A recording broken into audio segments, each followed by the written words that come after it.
Good evening. Welcome to another exciting program of the Queen's Grapevine. Tonight's episode on the Queen's Grapevine is the enduring Black Peruvian music. Tonight on the Grapevine, we're going to have the opportunity of talking about this great music that has taken all over the world and that has exploded in a magnifying manner here in America and everywhere. Probably was one of the best kept secrets. But tonight on the Grapevine, you're going to have the opportunity to hear a little bit about Black Peruvian music, how much it has expanded, how it got started, and more importantly, where it came from.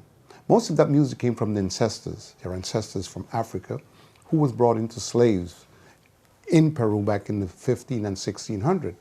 And the younger generation today have learned about that music, and we feel very privileged today to have as a special guest a great Peruvian musician right here in the New York tri-state area and New Jersey. I have the opportunity to talk to him. I'm talking about Mr. Jhair Sala, who happened to be our special guest. Welcome to our program. Thank you very much, my friend. It's good to have you here, brother. We heard so many magnificent things about you, and we want to take the opportunity so our Queens and Westchester audience will know just exactly who you are. How long have you been in this music? Well, first of all, thank you very much for having me in your program. I'm very privileged. And how did I start in music? Man, I was lucky enough to be born in a family of musicians. I was lucky that my mom is one of the greatest Afro Peruvian singers from my country. Wow. And I was involved with music before I was even born, you know? You were hearing it in the sound. Yes, I was already hearing the cajon, the guitars, the Peruvian chants, all this stuff. So it was not really a perfect way to tell you I started in this specific year. No, I was just born into it. So from the moment you were born, you were familiar with it, because I'm sure when mom was pregnant, you were listening to all that sound. Because for your information, who's just tuning in, his mother happens to be a great Peruvian singer who promote this African music. So what Jhair is talking to you about, it's the real deal. He was born into it.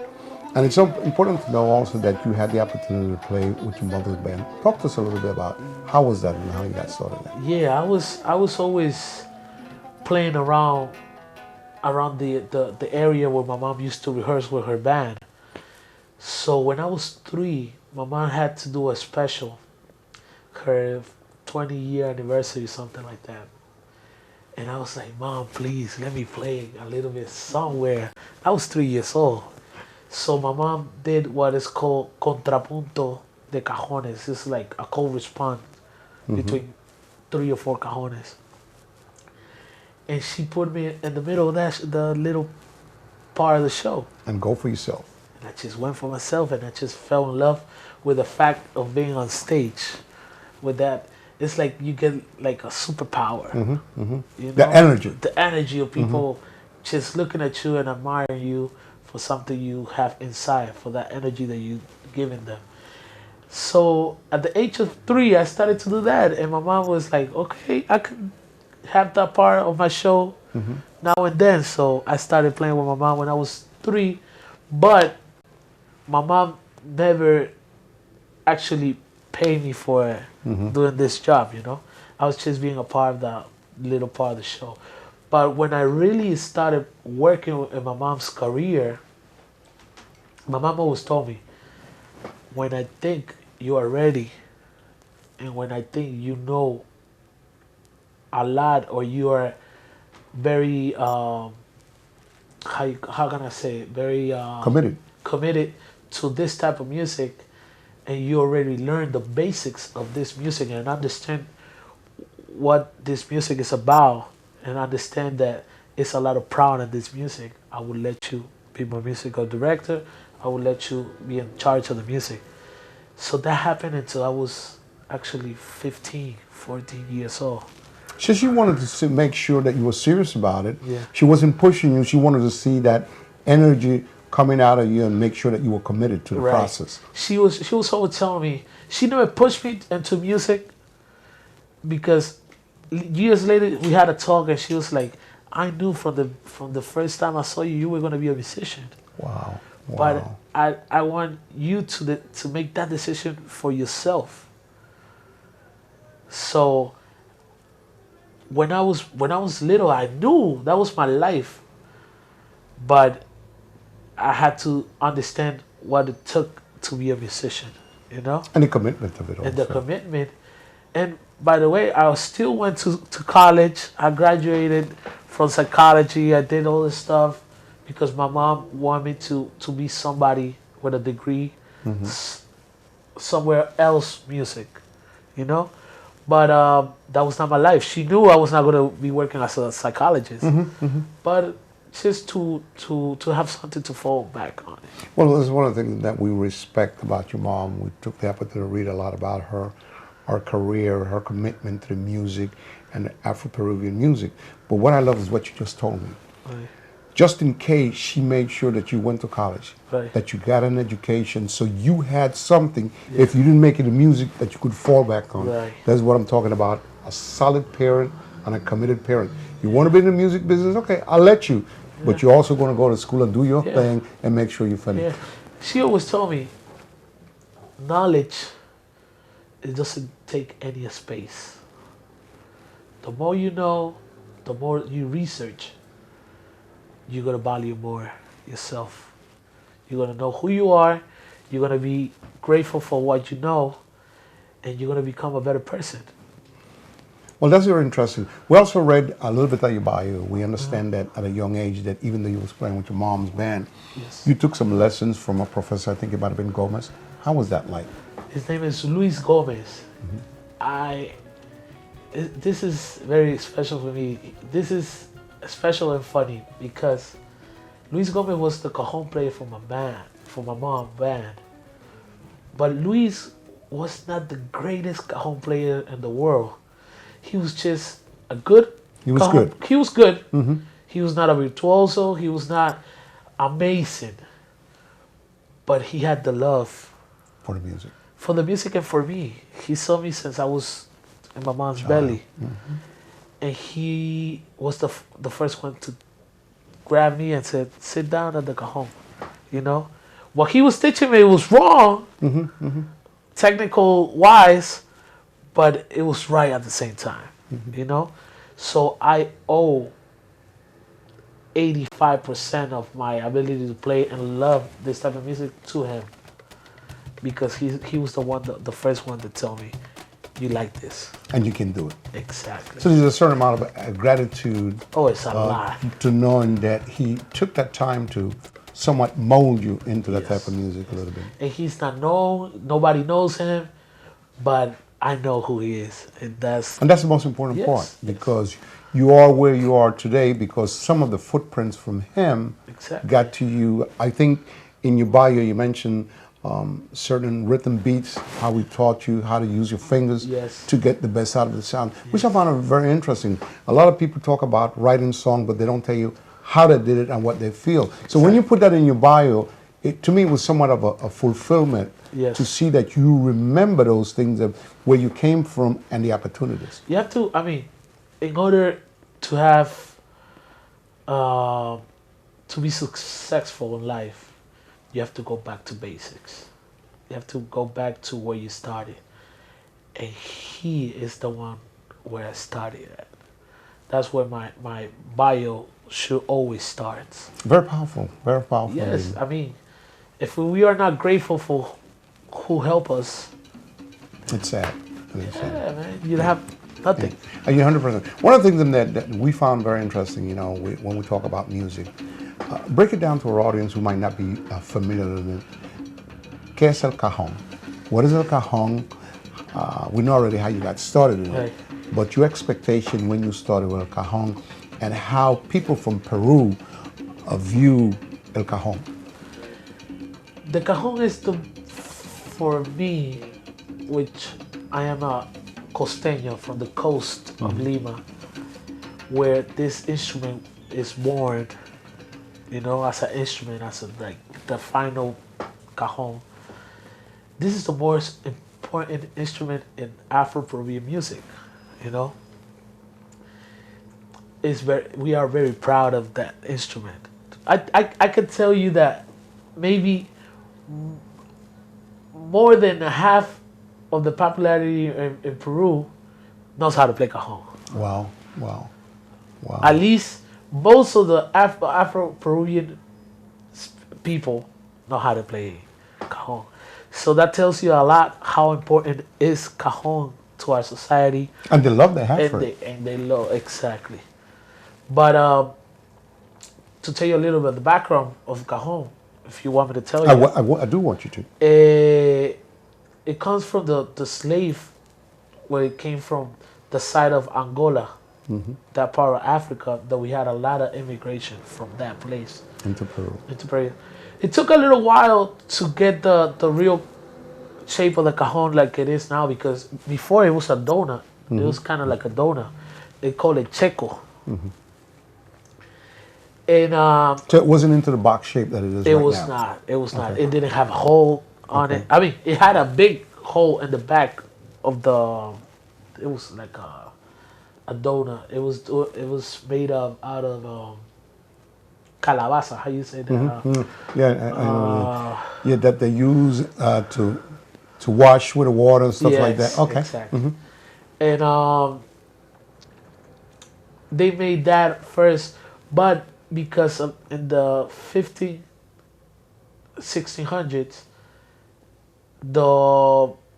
it was all Catholics, you know, so they were not letting the Africans use those instruments to do their religion chants. They were forbidden at that time. Yes, Oh, they it was. forbidden, yeah. And El Virreinato, it was very close to the Catholics.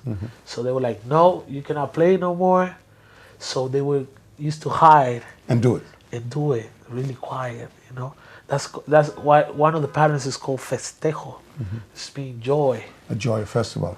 Exactly. I want to emphasize a little bit more about what Mr. Sala is talking about.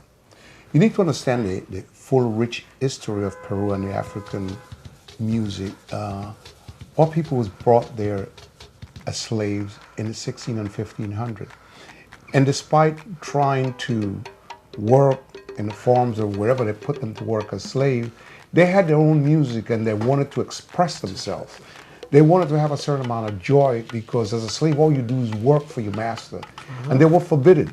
And it's important to know, as Mr. Sala just mentioned to you, despite that, they continue recognizing their roots, the power of their feeling, the power of their music, and nothing could stop them.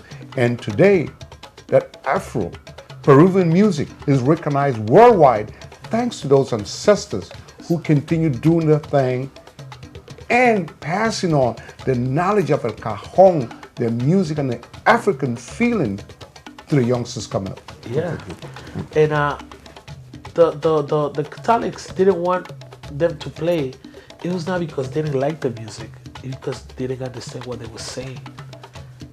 And they would think that they were preaching the devil. A communication situation. Exactly, a language problem.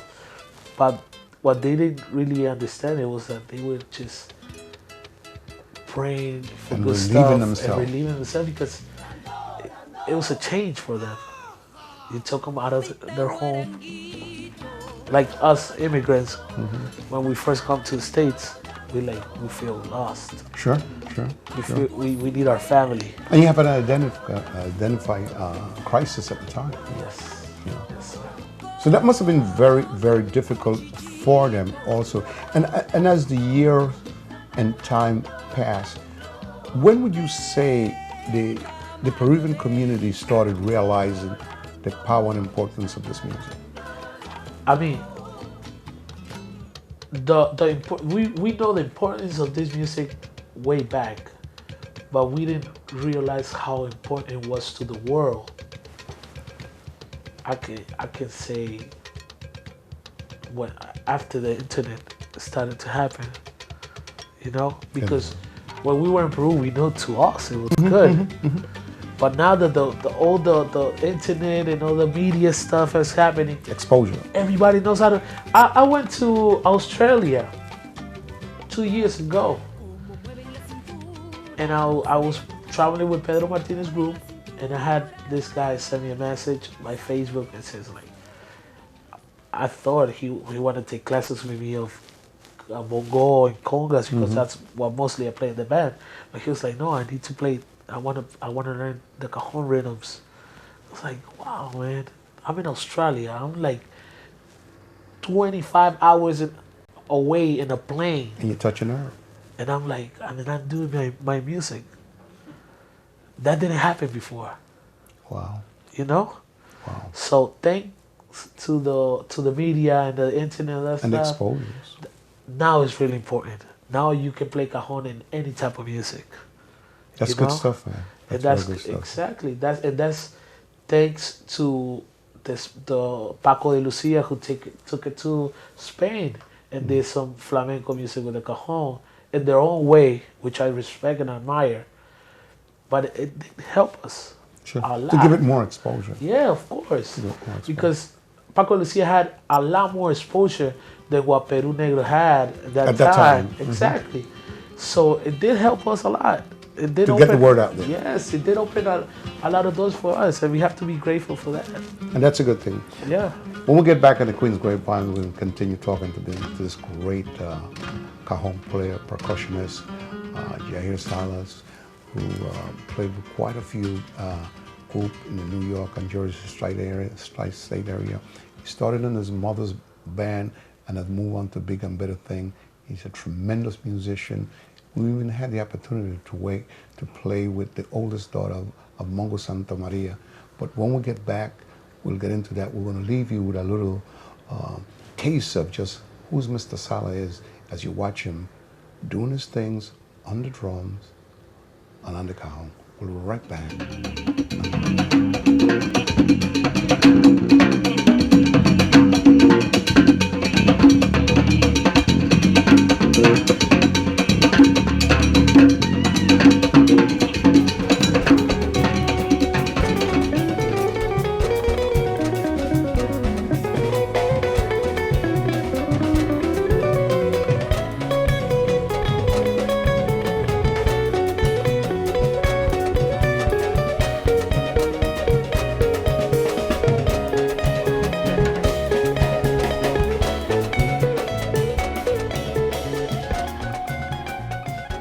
And we're back here in the Queen's Grapevine as we continue talking about the black African Peruvian music from Peru that has taken over the airwaves right here in New York City, New Jersey, Philadelphia, and all over. Great exposure, as Jhair Sala just explained to you. He started in his mother's band, moved on to bigger and better things with Pedrito, and has played with other ones. You know, it's only fair. We talked a little bit about your mom's background, and I know for a fact that she might have started with Peru Negro, I'm not sure. But I also, before you talk about Peru Negro, tell us a little bit about your father. We know for a fact that he was a drummer, and we want to know a little bit of his background, but we will give the viewing audience just a flavor why you're so talented, because it's in the blood, not only with mom, but also with dad. Yeah, I mean, my dad is my ultimate hero, you know? I mean, it's no, he always used to tell me, if you're gonna be a musician, and this is very young age, I'm telling you, 3-4 years old, he always told me, you need to study. You always need to be prepared. If you don't know what you're doing, don't do it. Go home, prepare yourself, and do it. Don't make a fool of yourself. Solid advice. People are not going to take you serious. So it doesn't matter what age you have. If you know what you're doing, people are going to be very serious about you. So he always told me that. But my father, he was a good drummer and very good cajonero, but his talent was playing guitar and composing. Okay. That was Writer, what composer. Yes. Okay. My mom sang a lot of his compositions. And he was the best thing he knew how to do, it was a sonero. Wow. He was a very good salsa singer and Okay. sonero. Okay. So I had those two love. the Afro Peruvian music and the salsa dura type of music that my father used to hear. Okay. So And his writing and arrangements also. yes, yes. So I had a little bit of everything in my house, you know. Okay. So to when I was 5, when my parents divorced, I went with my mom, but I still had a lot to do with my Contact with father. that. Sure. Yeah. Sure. Sure. So he was just a great man. He was just. That's good to clean. know, man. Yeah. You know, I can feel the vibe when you talk about your dad, the proudness. Even though your parents separated, you maintained that connection with him, and you looked up to him, and I respect that. Yeah. Because there is a stupid belief sometimes that black men abandon their children and there's no love and all this type of nonsense. And that's why what you're saying bring credence to the reality that not everything you hear in the media is actual, because I can see the love that you have for him and just continue that connection. I was very lucky to have the 2 parents I have, and I never felt nothing but love from them too. So when you have a child born and raised in an atmosphere of love, music, and good manners, you can always just say good stuff about your parents, you know? Well, you have to. There's a devotion for both sides. Exactly. There's nothing else you can do. Yeah. So That's a my good thing. father, he always told me before he passed away, if you want to do something, study, be the best. Nobody remembers second places. He's right about that. He's 100% They always right. remember the loser Mm-hmm. and the winner. Mm-hmm. You don't want to be the loser. He was right. He was So right. that's what I tried to do. Keep the memory going, and also all the words that they gave you, because if you would have never got into where you are. Let's talk a little bit about Peru Negro. Yes. How big were they, and when did your mom get incorporated with them before her band? Man, Peru Negro is the band everybody wants to be in. If you were talking about Afro Peruvian music, that's the band everybody wants to be part of it. I never had the privilege to be part of the band as a member of the band, because when I moved here I was too little. But I was born in the family of Peru Negro, you know? All the Ronaldo Campos, Marco Campos, Ronnie Campos, which are, Ronnie and Marcos are the sons of Ronaldo Campos, which is the founder and director of the group. Ronnie is my godfather. Wow. And Marcos is my uncle, so we are one It's a family. family. Yeah, Yeah. so The one big nucleus is family. there. The nucleus is right it's there. They sleep in my house, I sleep in their houses. It was just a big family. But my mom started with Peru Negro when she was 11. Jesus. As a dancer and as a backup singer. But before that, Abelardo Vasquez used to have a band called Los Herederos, which was composed of all the sons and daughters of the big Afro-Peruvian masters. Wow. Which is Abelardo Vasquez, Ronaldo Campo, Caitro Soto, all the heavyweights. All the heavyweights. Their daughters and sons. They did a small group of childs that it was called Los Herederos. And they started there. And my mom started there with them. And she, after she grew up, she became a dancer and a singer for Peru Negro. Until she was like 23, 24 when she started her career. You know, when you break it down like this, it's very clear after talking about the background of your father playing drums, being a composer, guitar, also like in the South and doing this thing, and your mother singing and starting with Peru Negro as a background singer, dancer, and moving up and singing with them and then her own. It will explain more than ever your background, how you got into this, and why you love the music. This is something that was in your blood from the giddy up, as I would say, and there's no denying. How powerful is the Afro-Peruvian music today in the world? Man, I can tell you that right now, the world it's just getting ready to, well, Embrace this thing. exactly. We are molding everything. The world's ready for us. We just, I think, the Afro Peruvian musicians are a little bit afraid of how the world's gonna take them in. You know, it's Are they another afraid or just concerned about the challenge? exactly. Okay. It's a big challenge. I mean, it's this is pure music. This is very African. You know, That rhythm, exactly. a driving sound, the beat, the power of The it. power. So the world is used to music on 4. This is music played on 6/8, on 12/8, which is a little bit more confusing. It's a lot of groove, but it's just not 4.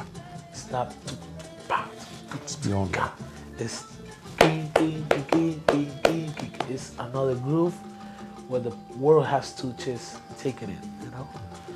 Well, I don't doubt that for a second. I've seen youngsters dancing it, and I've heard the groove, the power of it, the sound.